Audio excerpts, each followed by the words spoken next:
empezar ya las pláticas ya en sí, relacionadas con biotecnología. Y le digo que es un honor porque me toca presentar a un profesor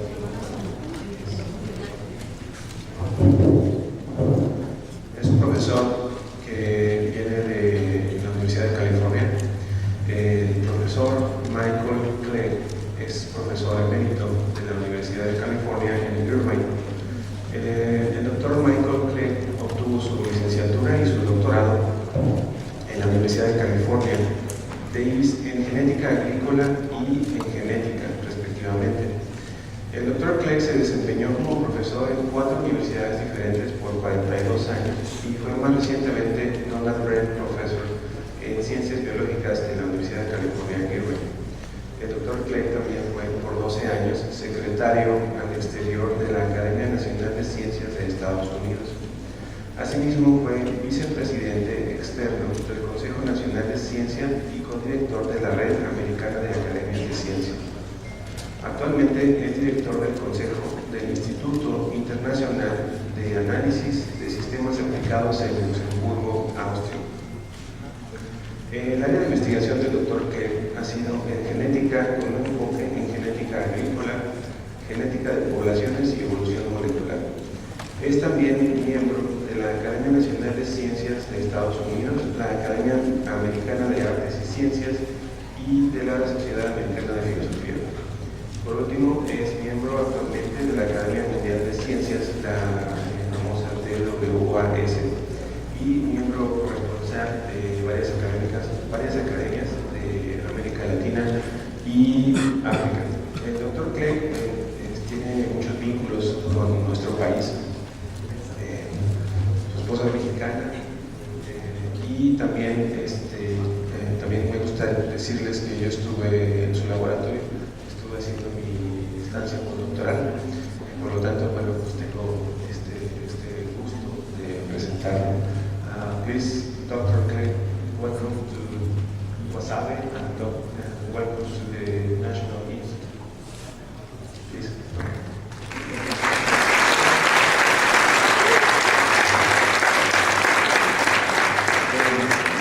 El doctor Clegg les va a hacer la presentación en inglés. Le hemos pedido que nos platique su ponencia de forma pausada, de forma que podamos captar su presentación. El doctor Clegg entiende muy bien el español, entonces si al finalizar su ponencia, si gustan, nos pueden hacer preguntas, intervenciones en español, o bien también los podemos ayudar a traducir, ¿no? Entonces siéntanse en confianza de participar. Este evento es para ustedes y bueno, hay que aprovechar los ponentes que tenemos en esta mañana.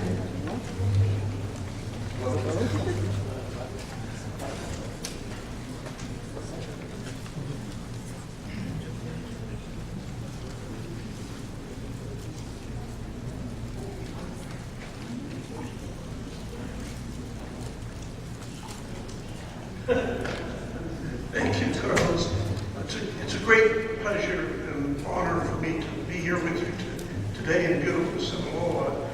I want to begin by apologizing for speaking in English, but most of the slides I'll use are in Spanish, so hopefully the two will work all right together.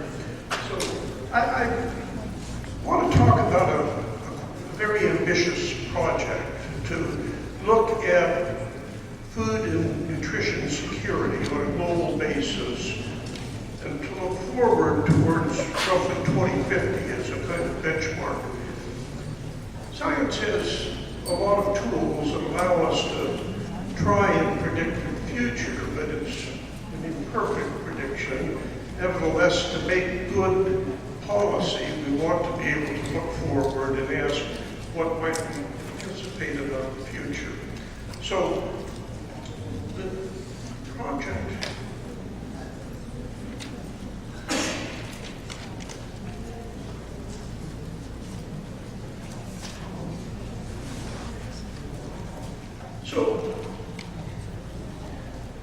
the world faces some very large challenges in the 21st century, and One of them is that the global population continues to grow. It'll grow by almost 30% between now and 2050, so that we'll have roughly 10 billion people, somewhere between about 9.8 and 10 billion people on the planet in 2050. That's just a little more than a generation from now. And remarkably, food demand will grow much faster than population. Part of the reason for growing food demand has to do with shifting diets towards more protein-rich foods. So quite a lot of agricultural production has been shifted towards things like soybeans, which are then used as, or maize, used as animal food, and we then consume the food. So the production needs are going to grow at a much greater rate. And the Food and Agriculture Organization of the United Nations estimates that there will be about 70% growth in demand by around 2050. Now, that number is debatable, but even if it's 50%, it's a very large challenge over the next generation or so in increasing agricultural production. Moreover, we have to meet this demand in an environmentally sustainable manner. And we will have to do that with minimal additions of arable land, because there is not a lot of arable land resources left to exploit. So,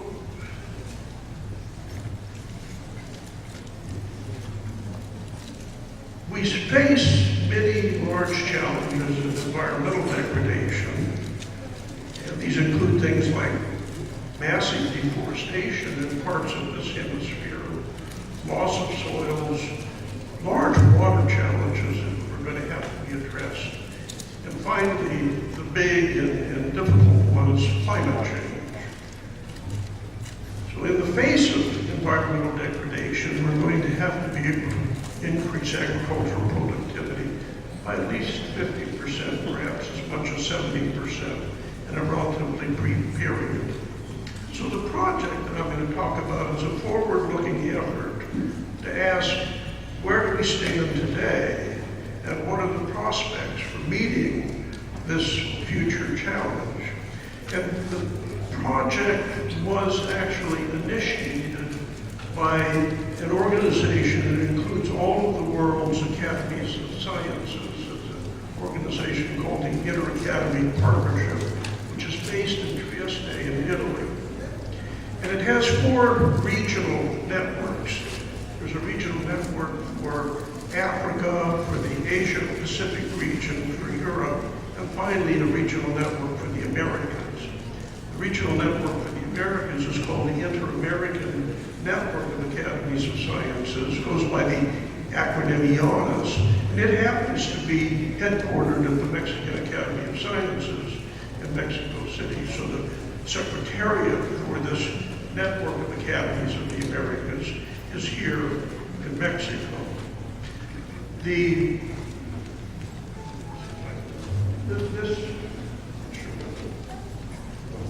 can see the map of the hemisphere, which shows all of the different locations of the different academies of sciences that were involved in this project, and their logos are also shown on the slide. So it's a network that extends from Canada in the north all the way to Chile and Argentina in the south. So what was the approach used by the IANAS network to address this forward-looking problem of food and nutrition security? The approach was to produce a book of country assessments. So every country wrote a chapter addressing the nutrition security issues in their country. Why a country-level approach? Well, the basic reason is that almost all policy with regard to agriculture and the environment is set at the national level. So if we want to have an impact on policymakers, we're going to have to speak to the unique issues which occur occur in every country in the Americas. So to begin the project, we convened a meeting at the Mexican Academy of Sciences. That was actually in September of 2016, so it was just a little over 2 years ago. And the meeting included experts from each of the Academies of Sciences of the Americas. So there were about 90 participants. We asked each academy to nominate at least 4 individuals to come to the meeting who had expertise in the various facets of this broad problem. And they all responded and sent teams of experts. And so the meeting was convened at the Mexican Academy. Each country team of 4 individuals was asked to elect a coordinator for their chapter. And then we provided a general template of the topics that the chapter might include. And the country teams were invited to augment their writing teams with other experts from their own country. So at the end of the day, we had roughly an average of about 10 authors of each country chapter, which represented broad expertise within each of the countries. So how did we finance this thing? The German Ministry of Education and Research actually provided the funding, which allowed us to convene these people and do the project. After this initial meeting in Mexico City, each of the country teams went to work writing their assessment of food, nutrition, security in their country. And then we had another midpoint meeting in Lima, Peru in March of 2017, where we convened just the country coordinators to assess how we were doing, to address questions, to identify major common themes. The final book was actually published here in Mexico in December of 2017, and it's free on the internet. The PDF of the book is free in both Spanish and in English. So you can easily access it by going to the website of IANAS, which is simply ianas.org. I'm having a few copies of the book sent to Carlos as well, so that hopefully later in the week there'll be some copies that you will have here for your own use. So this is a picture of the cover of the final book as it appeared. There are 22 country assessments. There are a few small countries which are omitted because they didn't have academies of sciences. The only larger country omitted is Paraguay, which also does not have an Academy of Sciences, but the rest of the countries of the Americas are represented. There were 232 experts who contributed to this book. And there were a number of boxes in the book on cross-cutting issues. For example, there's a very nice box on the role of gender in nutrition and food security. There are boxes on new crops, special crops. There are boxes on economic distortions like subsidies and so forth. So there's other material within the book besides just the country assessments. As I've already mentioned, the PDFs are free in Spanish and in English at the website ianas.org. Finally, we were asked to write a separate synthesis document. So there are really 2 books. One, a large book, it's about 600 pages of country assessments, and another smaller book of about 40 or 50 pages, which is a synthesis of the information in the larger work. There were 5 of us who actually authored the synthesis document, beginning in the South. Eduardo Bianchi, who's an economist in Argentina, Christine Corbera, who is an expert in nutrition, who's in Uruguay, Catherine Vannon, who's an expert in water resources in Nicaragua, and myself, synthesis document. So this is just a list of the country coordinators who I'd like to acknowledge for their hard work in producing this. And you'll notice from Mexico, the country coordinator was Luis Rivera, Australia, who many of us know he's one of the most distinguished biotechnologists in Mexico. The actual work was supported by the Secretariat, which is at the Mexican Academy. The people who work at the Secretariat are listed here. All of the copy editing, the translation between English and Spanish, all of that work was done by the Secretariat here in Mexico City. And in addition, the layout book, the graphics and so forth were all done here. And the final printing was done here in Mexico City. So this is just a picture of the Mexican chapter. I'd like to acknowledge the authors of the Mexican chapter who are listed below.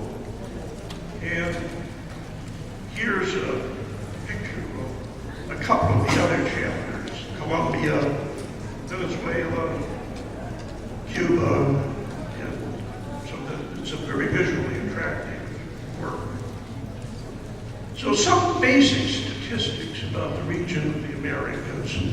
The region extends more than 14,000 kilometers from the Arctic to the Antarctic. It covers almost every conceivable environment, from Arctic tundra to tropical forests to montane regions to extensive deserts.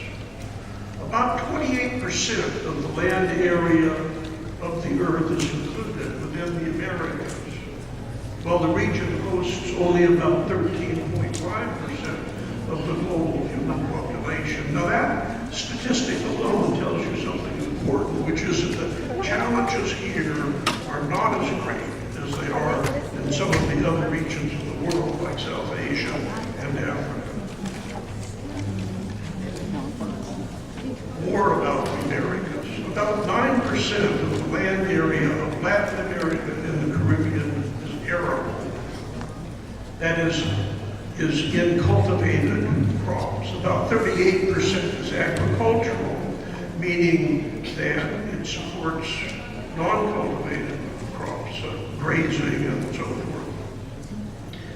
About 16.9% of the U.S. land area was arable in 2014, having declined from about 19.7% 50 years ago. So what accounts for the decline? Well, a lot of things: urbanization, industrialization, and so forth, which have taken up a significant amount of valuable agricultural land over that period. On the other hand, China's arable land base, not China, but Canada, has increased from 4.5% 50 years ago to about 5.1% today. The area of Canada, which is arable, is the area more or less along the Canadian-U.S. border. So much of Canada is not in cultivation or not likely to ever be in cultivation. Another important factor about the Americas is that it is the most urbanized region of the world. More than 80% of the population live in urban settings in the Americas. The current human population in the Americas is about 950 million, and that's projected to grow to about 1.2 billion by 2050. So, what role does the Americas play in global food security now? Latin America happens to be the largest net food exporter in the world. It's because of countries like Argentina, Brazil, Chile. Yet 18 countries of Latin America are net food importers, including Mexico. The CARICOM countries of the Caribbean import more than 60% of their food supply, which makes them especially vulnerable. North America, that is the U.S. and Canada, are the second largest net food exporters. Aquaculture, is well represented by your institute, is There's an emerging food industry in countries such as Canada, Chile, Mexico, Peru, Argentina, Ecuador. It's even important in parts of the United States. But marine resources, which are important for many countries, because most of our countries have extensive coastlines, are threatened by overexploitation and environmental degradation.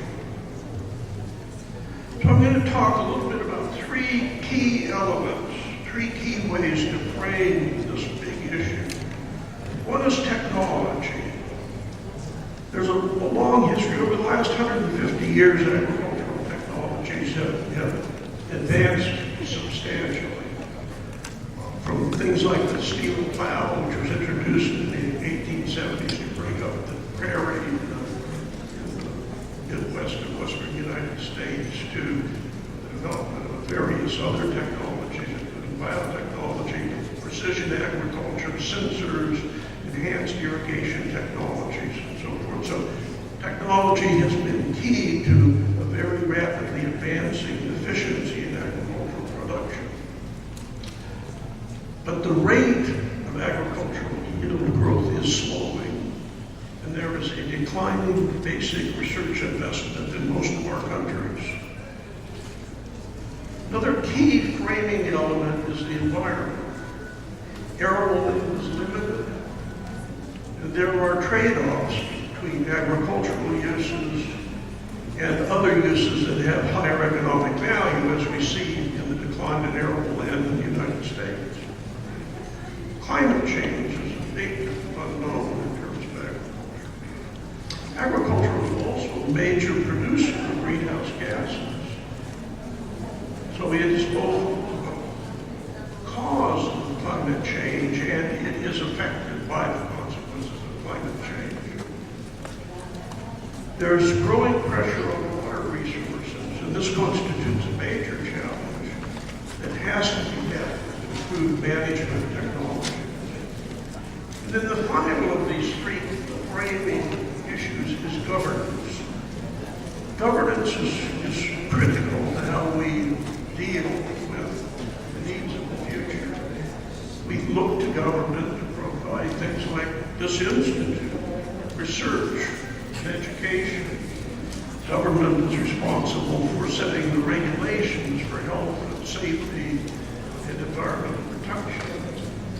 And government is involved in a wide range of other agricultural policies, ranging from subsidies to price supports to soil conservation policies to weather forecasting and to trade policies. So the third leg in this stool is the role of government. So current and future technological innovations, well, we have a lot of progress in biotechnology, for example. The first generation of biotechnology products provided a number of benefits and efficiencies. The second generation promises to provide benefits to the consumer as well as to the producer, things like nutritional benefits, greater use of marginal land, tolerance to biotic and abiotic stresses, functional foods. Then there's a whole role now of sensors and precision agriculture and large-scale industrial agriculture. And finally, there's the emerging role of big data as an important management tool. So there are a lot of opportunities for technological growth. So more than 85% of all biotech and GM crops are currently planted in the Americas. This hemisphere has actually embraced this technology more than any other part of the world. And these have provided substantial environmental benefits through reduced pesticide and herbicide use, low or non-tillage practices which serve to conserve soils, increased productivity per land unit, and reduced greenhouse gas emissions. And finally, the hemisphere of the Americas has major potential for increases in food production. So it seems reasonable to suppose that we will be able to meet our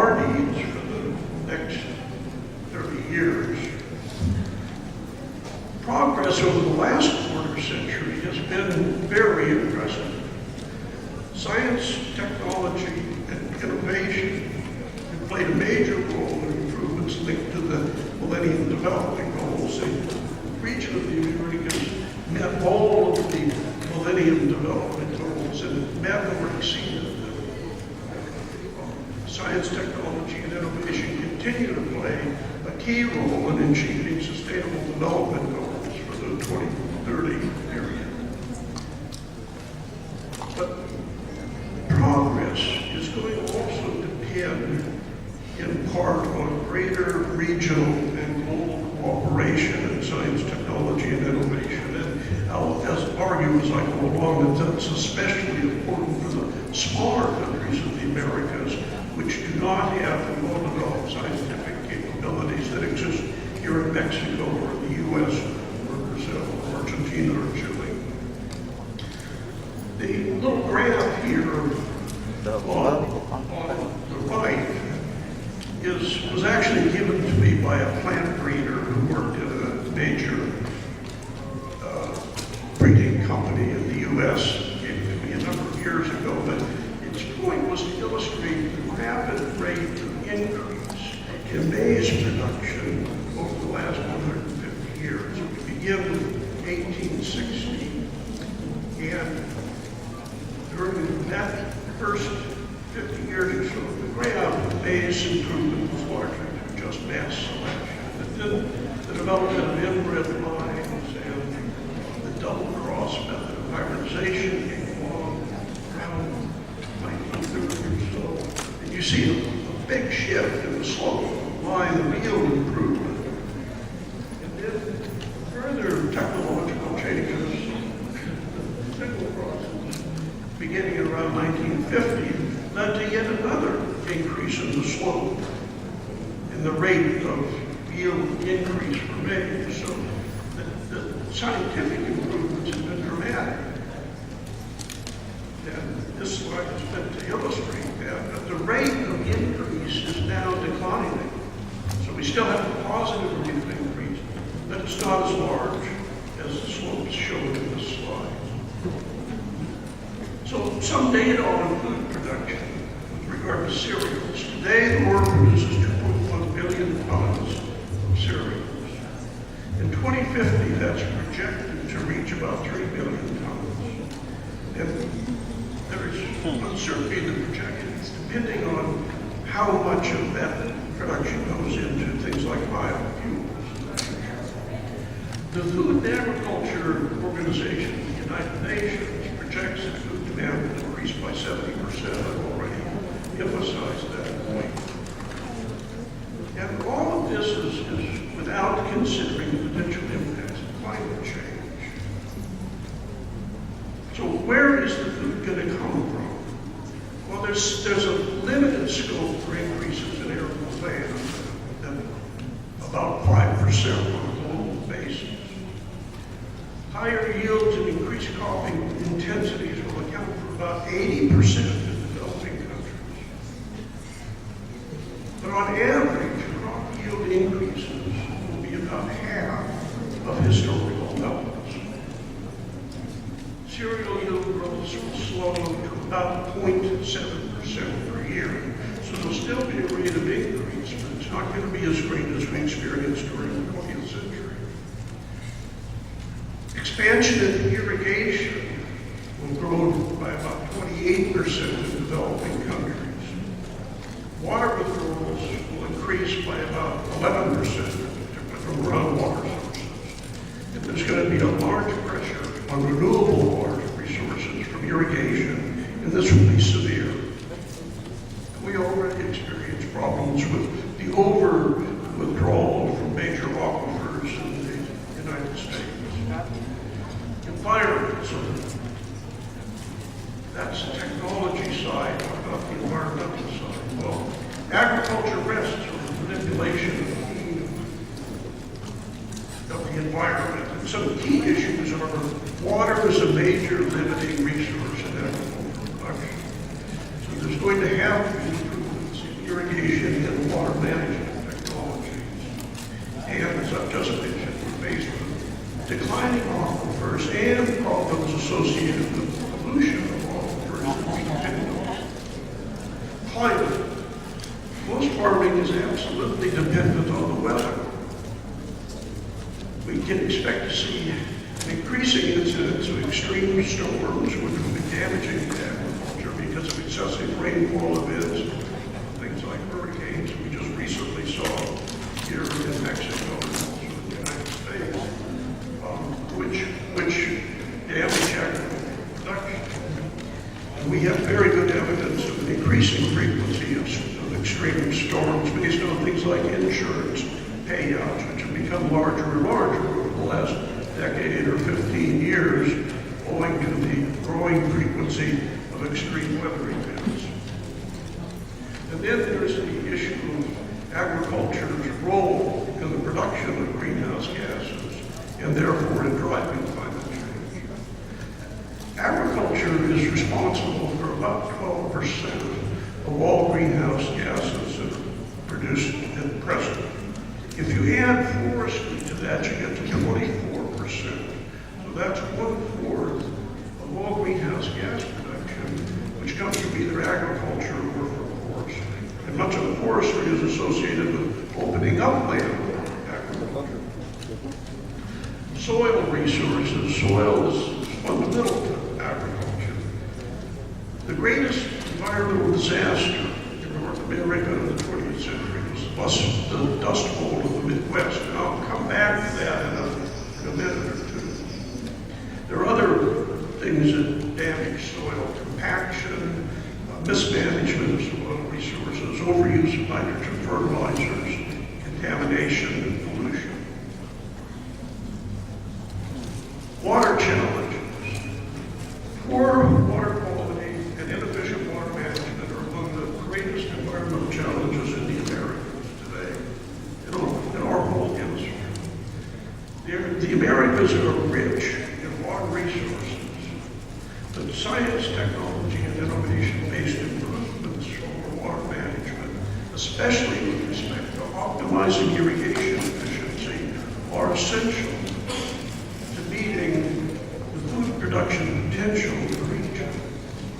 Water quality is increasingly degraded by unwanted contaminants. It includes things like pathogens, fertilizers, pesticides, decomposed plant material, suspended sediments, and other contaminants such as fuels and solvents.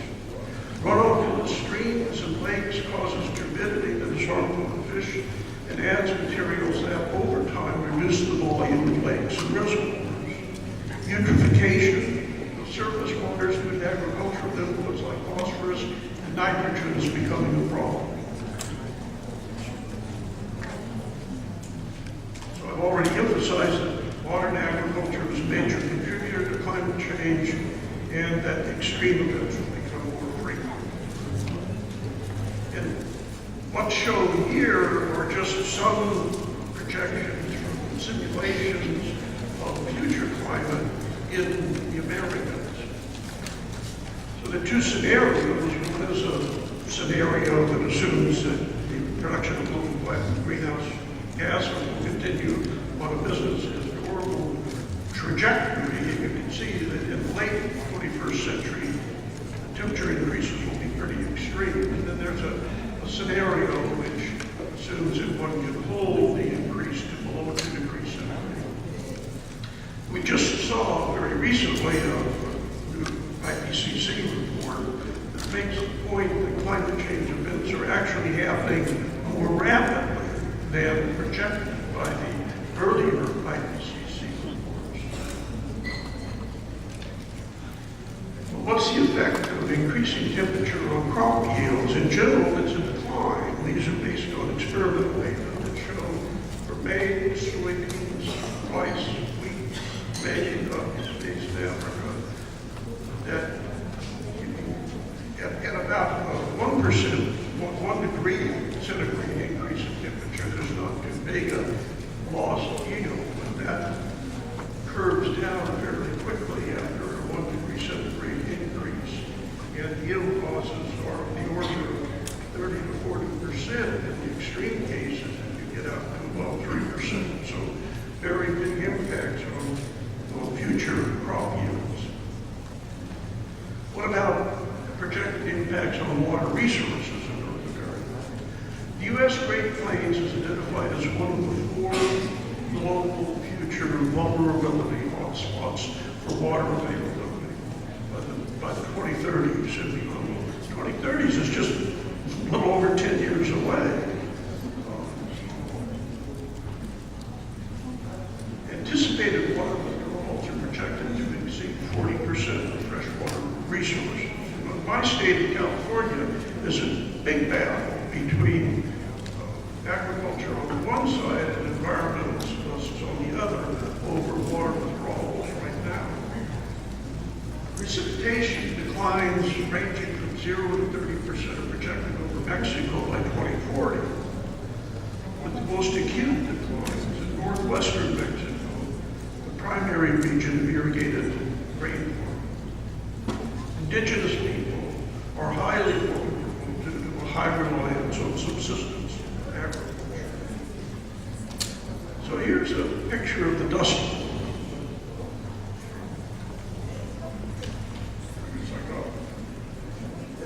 Here's a picture of the Dust Bowl from the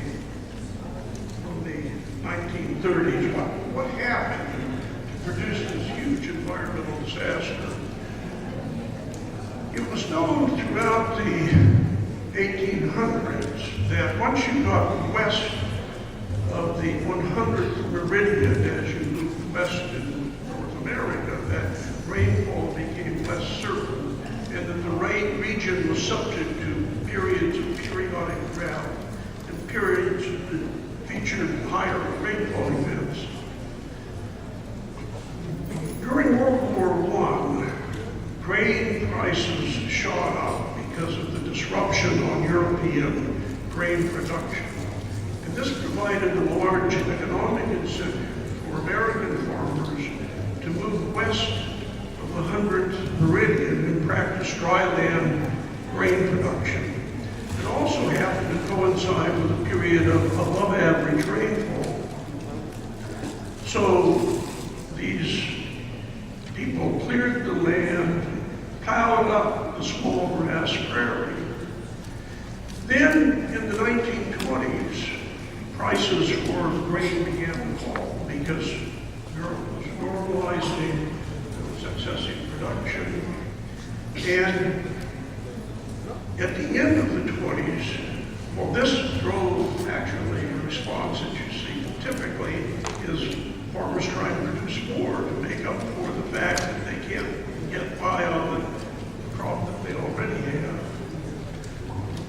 By the 1930s, we entered a period of drought, and the farming was no longer sustainable. But the small grass prairie had been destroyed, and we experienced these extreme dust bowl events during the storm. These were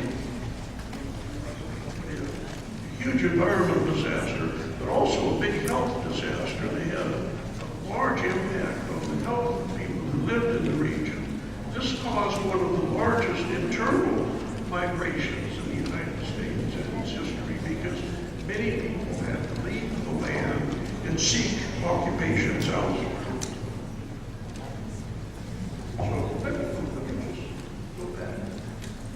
This is the final point that I'd like to make in this part, and that is that if you look at the Americas, I've made the point that we're not too bad off as a hemisphere, but the area of greatest vulnerability is the Caribbean. I already mentioned the heavy dependence on imported food. There's a declining arable land inventory, relatively high population density in the Caribbean islands, climate change, sea level rise, and extreme climate weather events are real threats to the Caribbean. And as I've said, it's not self-sufficient in food production. So the one region in our hemisphere which we've identified as the greatest jeopardy is the Caribbean. Now let me turn quickly to the topic of governance. I've made the point that we look to governance for support of things like research and education, institutions like this, safety, regulation, agricultural policies. Government made a large step forward in Paris Accords several years ago. Unfortunately, my government's backed out of that, I think, very, very unwisely. But governance plays a very large role in how we navigate our future. So, think of some of the issues on the consumption side. There's an inadequate availability of nutritious food, and poverty is a problem for all the countries in our hemisphere. There's a large problem now with the so-called obesity epidemic, and that is because high caloric food, which lack little nutritional value, have become substituted, industrially produced and substituted for nutritional foods. Another big issue is food wastage. About 30% of all of the food we produce is either wasted or lost somewhere in the chain from the field to consumption by the consumer. And then I mentioned unhealthy foods and the obesity epidemic. And there are serious problems of micronutrient deficiencies in many of our countries. So, I'm going to wrap up by talking about some of the conclusions that this group of 230 people drew from their work. And I'll divide those into some of these key areas of science, technology, environment, and governance. So, as I've already tried to emphasize, over the last quarter century, the Americans have really seen impressive progress in many measures of social well-being. And science, technology, and innovation played a major role in the improvements linked to the Millennium Development Goals. Science is going to continue to be important in addressing the fresh challenges we face today associated with population growth, agricultural efficiency, nutritional status, and environmental change. One of the things that the group found was that science capacity is really pretty good when large countries in the hemisphere like Mexico, Brazil, Argentina, Chile, the United States, Canada. But it is not nearly as good in the smaller countries like the countries of Central America, for example. Another major finding is that there is evidence, as I've already argued, that rates of yield are declining owing to the complete exploitation of existing technologies. And we've gotten about all we can get out of the technologies of the Green Revolution, for example. Disturbingly, public funding for agricultural research has generally declined over the past decade, so that knowledge production is not keeping pace with needs. Nutrition and food choices.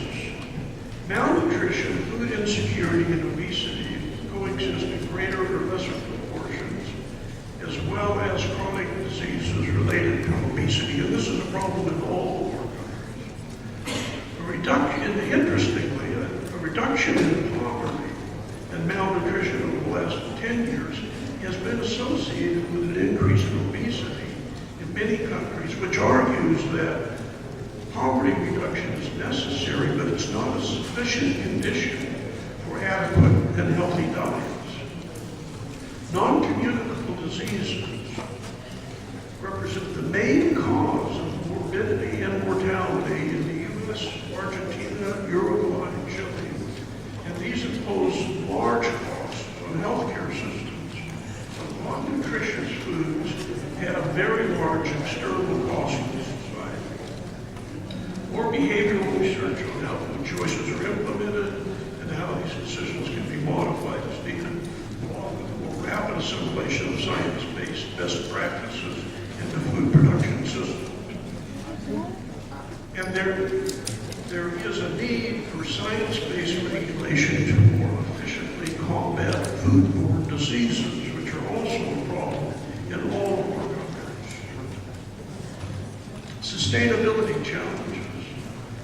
A key future challenge to produce more healthy food is to produce more healthy food without increasing agricultural acreage, while at the same time reducing greenhouse gas emissions, managing water resources more efficiently, and reducing wastage. Well, that's a lot. I mean, that's a big challenge, and we're going to have to do that to meet the needs of 2050 or so. An important step could be the adoption of a circular economy model of reducing, reusing, and recycling in production more widely in the Americas. The circular economy model promotes sustainability and encourages the process of value addition of products such as processed foods, probiotics, prebiotics, nutraceuticals, bioenergies, biomaterials, thereby strengthening and diversifying local economies. Further sustainability challenges.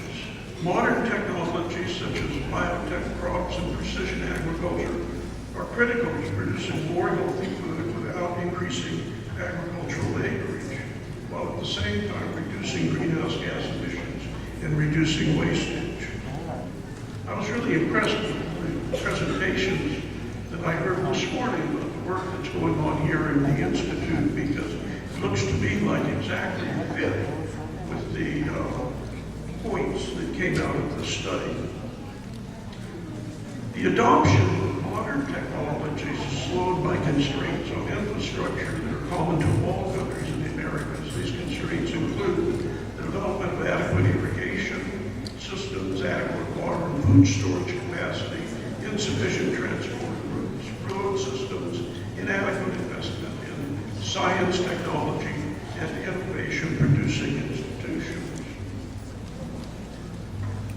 Governance and policy challenges. Subsidies and perverse impacts. Well, a great example of a subsidy with a perverse impact is the ethanol subsidies in the United States. Shifts soybean production, shifts corn production from human needs to production of biofuels without providing any real benefit in terms of greenhouse gas production. Why does this happen? Well, it's part of the political system in the United States. What happens is that Iowa benefits greatly, the state of Iowa, from these subsidies.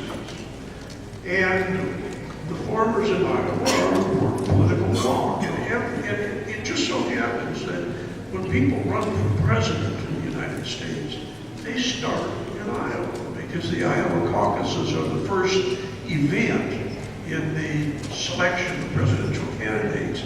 So they all go to Iowa, and the first thing they do is promise to keep subsidies for ethanol production. So we're stuck with the perverse operation of the political system. There's a big shift from corn and soybean production to animal food, which is part of the issue with regard to having to produce so much food. The within-country variance in food and nutrition insecurity is greater than the between-country variance. What does that mean? It means that every country has food-insecure populations, even the rich countries. And by the way, almost all the countries of the Americas are in the middle-income category, so they're all relatively well off. The only country which is low on the UN Human Development Scale is Haiti. But since every country has its own food-insecure populations, it means that within-country food and nutrition security policies are critical. There's no big picture fix. Every country has to address its own issues in this area. Prospects for innovation are strong given appropriate policy incentives, better environmental management, precision agriculture, biotech, policy options. All of these are within our reach, provided there is the continued public support of these activities. Research and education policy. There's substantial diversity in national agricultural research systems, national infrastructure, investments in human capital and financing capabilities, and the roles of the public and private sector in the provision of science, technology, innovation in the Americas. So there's and and even within countries. The nations of the Americas are not very integrated with respect to agricultural trade and economic policies. The identification and correction of the substantial weaknesses in the agri-food systems of many countries in the Americas must constitute an urgent agenda that can be most efficiently pursued within an inter-regional cooperative framework.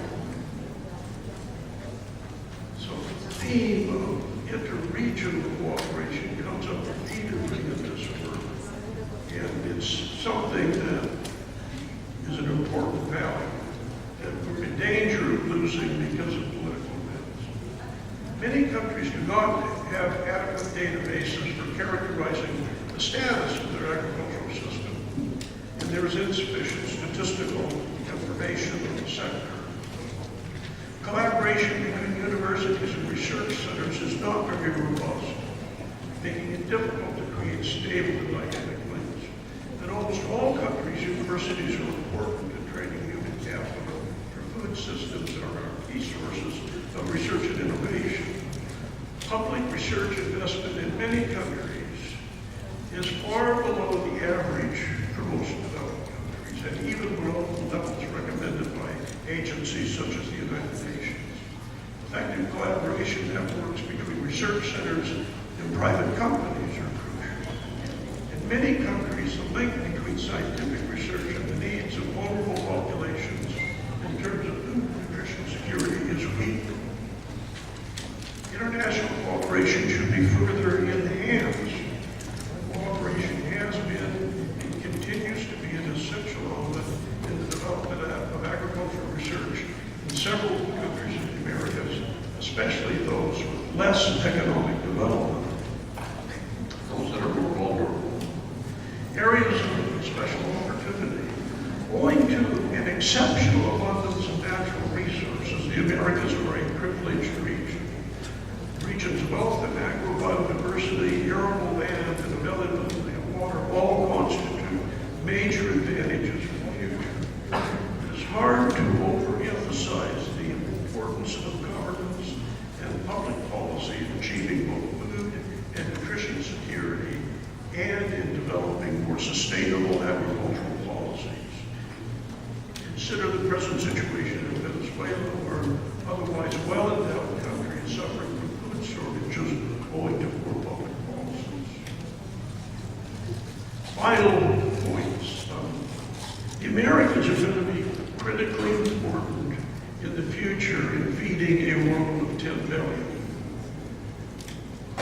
The Caribbean, as I've emphasized, is the most vulnerable region in the Americas for food and nutrition security, for environmental degradation, and is the greatest jeopardy for climate-related disasters. So the challenge for the Americans will be to retain the ability to feed and adequately nourish itself, as well as making an important contribution to food supplies available to the rest of the world. So the work that you're doing here is really critical to meeting those challenges. And thank you.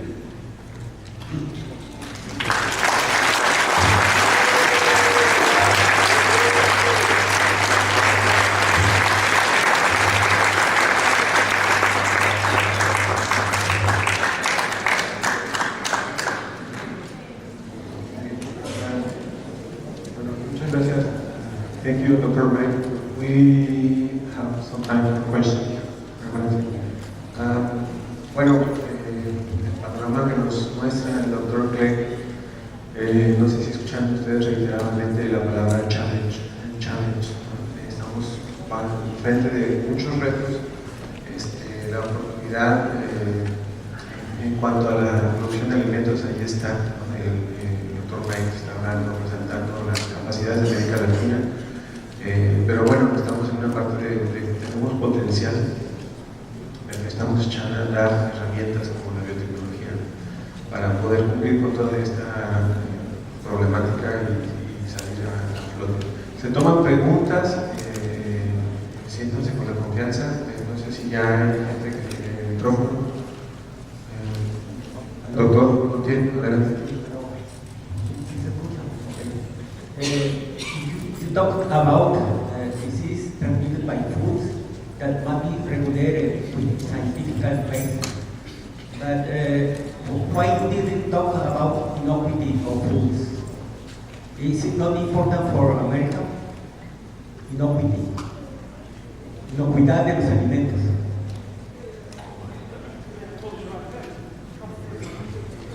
You don't listen, okay? Okay, again. You talked about diseases transmitted by foods that must be regulated in scientific basis. But why you didn't talk about food inocuity? Is it not important for us? Inocuity? Inocuidad. Inocuity, Maribel, can you explain what is inocuity? It's about is to have same food microbiology aspect or free of pesticides. pesticides and problems with the food related with health pathogens, bacteria, fungus.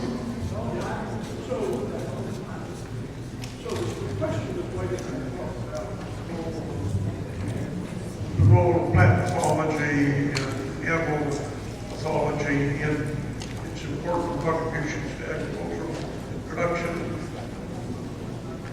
Well, I didn't talk about it, not to diminish its importance. I know that something of the order of 15 to 20% of production is lost owing to diseases and pests in agriculture. So it is a critical issue, and I apologize for not putting it on the list.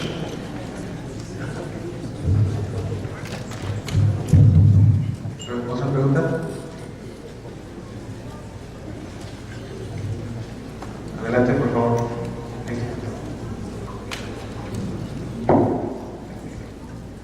I have a question about 2000. The question is, the doctor talking about the hungry on the world. I want to know about the situation actual about climate change, global warming.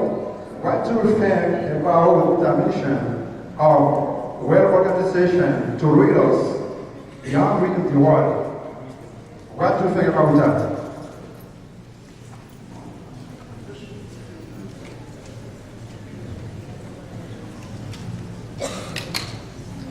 I was saying slowly to understand. I will speak slowly.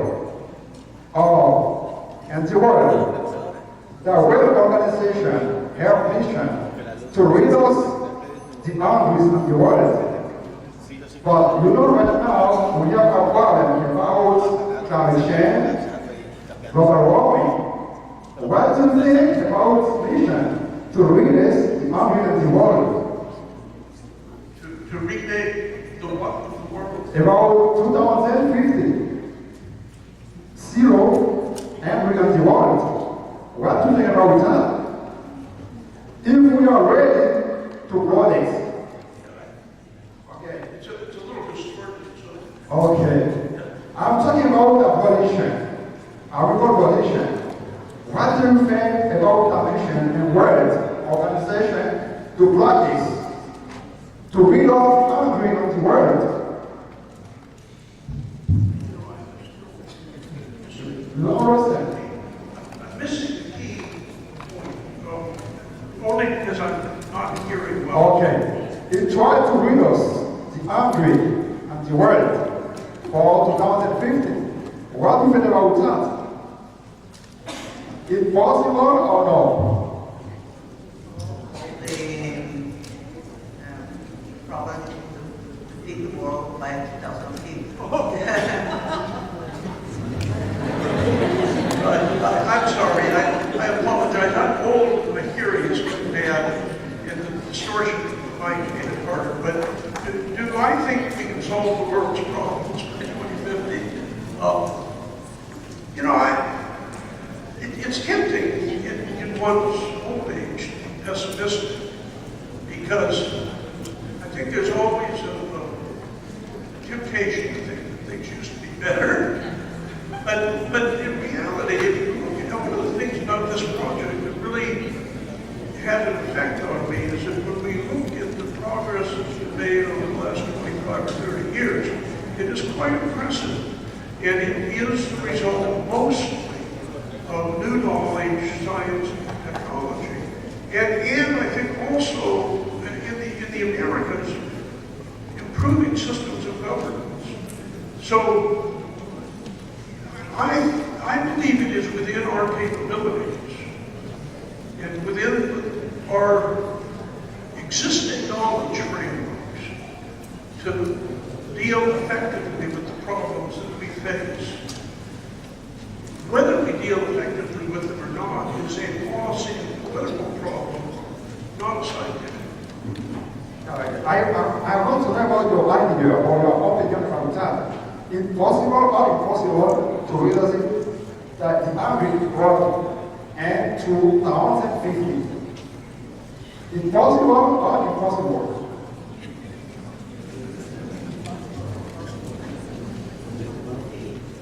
Okay.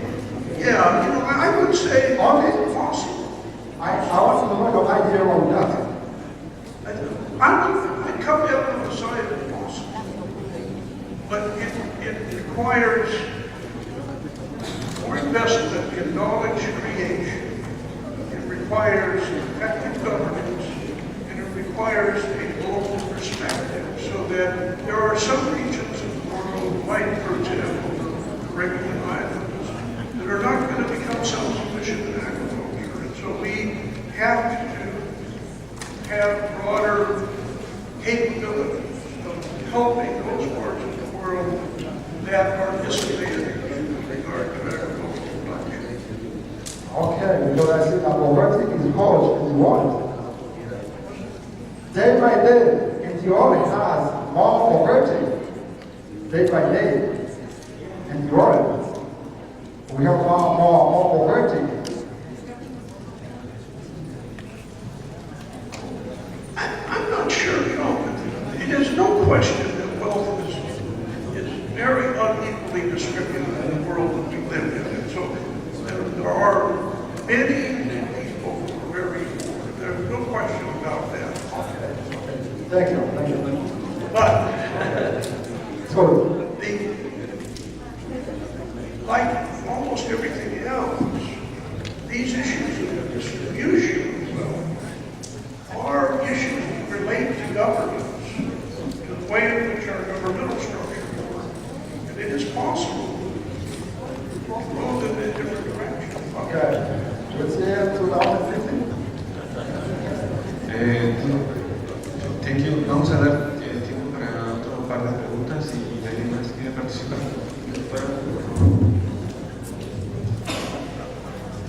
Thank you. Did you see a future without GM plants? That's an interesting question.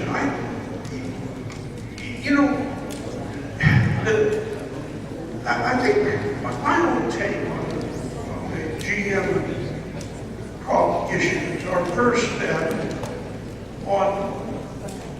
they have on balance been a positive because they have allowed for greater efficiency. They have only benefited producers so far. The consumer perceives no particular benefit, which is made it possible to argue against them as a means of attacking large multinational interests like Monsanto, for example, that people feel, rightly or wrongly, somehow are attempting to control the food supply and the seed supply. So I believe that attacking the technology is not, it's not because there's anything inherently bad about the technology. It has to do with other social issues that are important, need to be debated, but not by simply saying that we can't use a valuable technology. ¿Otra pregunta?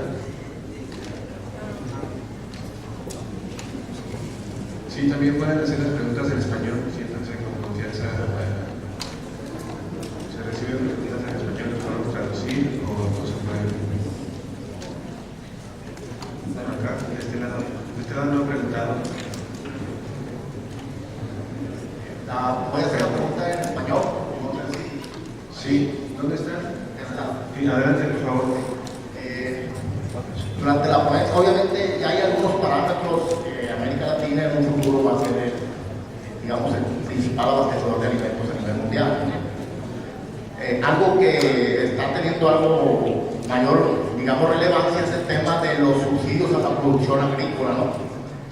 Entonces la pregunta es directa para el conferencista en el tema de, desde su punto de vista, el que considera más factible. Y estamos hablando de apoyos directos a la producción agrícola, que son, obviamente, como su nombre lo dice, directamente al agricultor, a través de subsidios a la producción, a través de imponer algunas cuotas a la importación de ciertos alimentos, algunos aranceles, o bien en el tema de apoyos y servicios generales a la producción, es decir, mayor participación de los presupuestos de los gobiernos para ciencia y tecnología, construcciones de carreteras, incluso campañas de mercadeo para posicionar algunos alimentos en otras regiones del mundo. Entonces, desde su punto de vista, para él, ¿cuál es la mejor alternativa en cuanto a apoyo a la producción agrícola?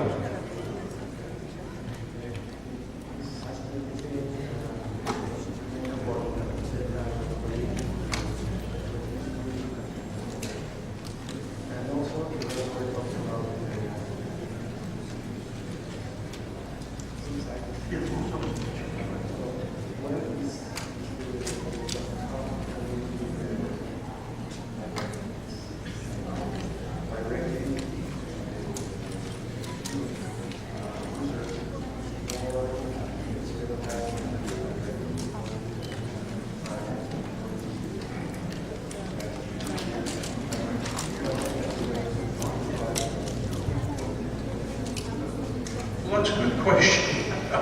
And I don't have any particular expertise to give anything more than a personal opinion, but I think you could go back and ask, I'm familiar mostly with the U.S. system, and so I speak from that context. You can go back and ask, well, where did agricultural subsidies come from originally?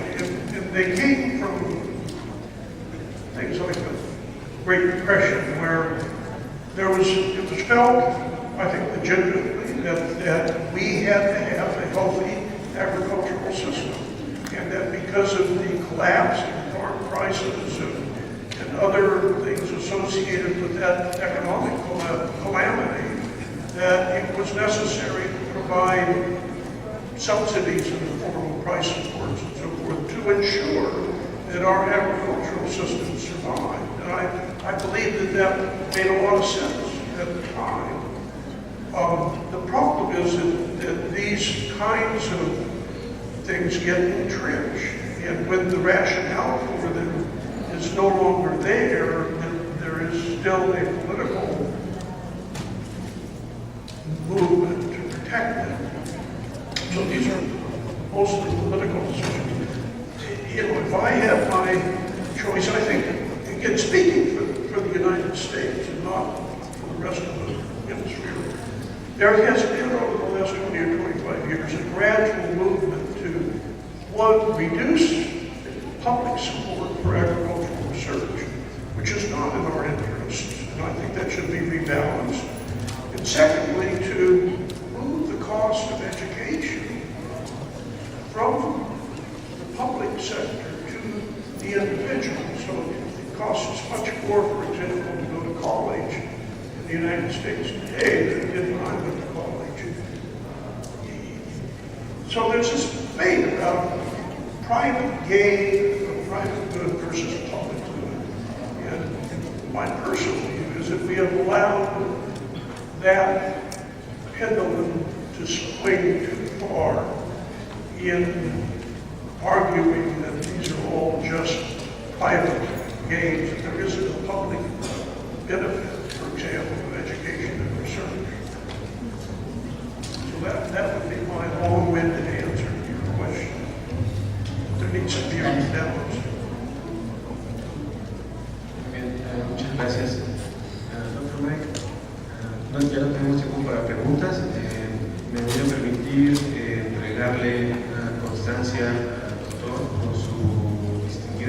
participación y no sin antes suplicarles un aplauso y una felicitación para